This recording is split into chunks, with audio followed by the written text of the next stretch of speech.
Hey guys, it's me coming to you live from Medford.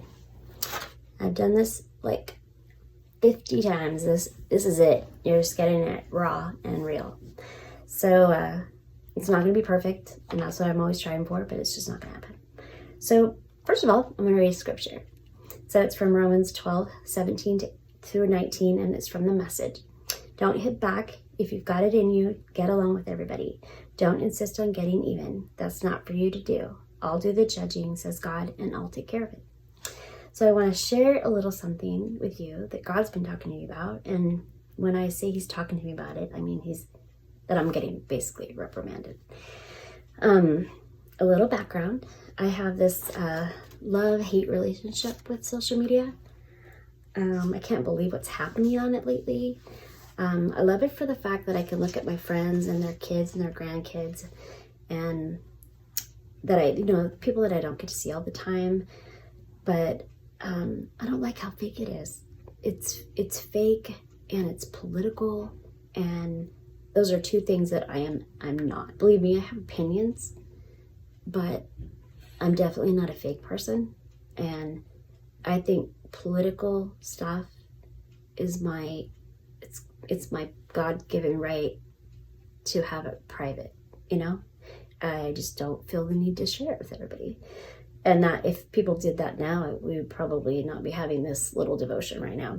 Or I don't even know if I do devotions. I think they're more like I'm just chatting with you because I like that better. So anyways, back to the point. I constantly struggle with it, and then it makes me constantly struggle with what I'm going to post. So I go through this checklist. Is it a necessary post? Is it prideful? Is it boastful? Is going to offend somebody? Is it going to make somebody think I'm trying to show them how wonderful my life is, or whatever? I just go through this entire list, and then by the time I'm done with it, I'm like, why? Why even post it? Just forget it. And I know, as some of you know, I mean, you've seen my Facebook pages. I just don't share a lot. And that's the reason, because if I'm going to share something that I've already gone through such a process to share it, that it's pretty important. I'm kidding. I just care about what is out there, how I put it out there.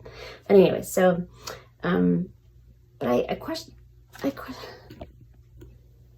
sorry, I have like this battery problem. So I question it. I check in my spirit all the time. And then I think, why does this not happen to everybody? Why, they just post whatever they want, and they don't care. They don't care if they hurt someone in the process. They don't care if they offend somebody. To be honest, this has happened twice to me this week. I shared something that I didn't even write. I just shared it, and then people started commenting. Some were good, and some made me mad. And to be honest, I was ready to retaliate. But then I took a little calm moment, like a 48-hour moment, because I was pretty irritated. And I thought about some pretty good responses. And then yesterday on the way to work, God said to me, of course, he says, why do you need to say anything back? And I said, why should I be quiet? If they feel the need to post their opinion, their point on my post or my opinion, then I should be able to defend it. And he says, no, you don't. By doing that, you're adding to the problem and not being part of the solution. Well, I'm just saying, the high road is getting higher and higher and harder to take. But if I react and respond, it's only going to start a humongo mess. And for what? It's not going to solve anything. The division is causing people to be irate and crazy. And if you respond or react, you really are no different than anybody else. And so God's called me out on that, because I'm not supposed to be like others. If we're going to make it through this crazy time, we have to want to be more like him and strive for change. The thing I hate most of all is when the lesson ends up being for me instead of for who I think deserves it. And that's just being honest. I think we all feel that way.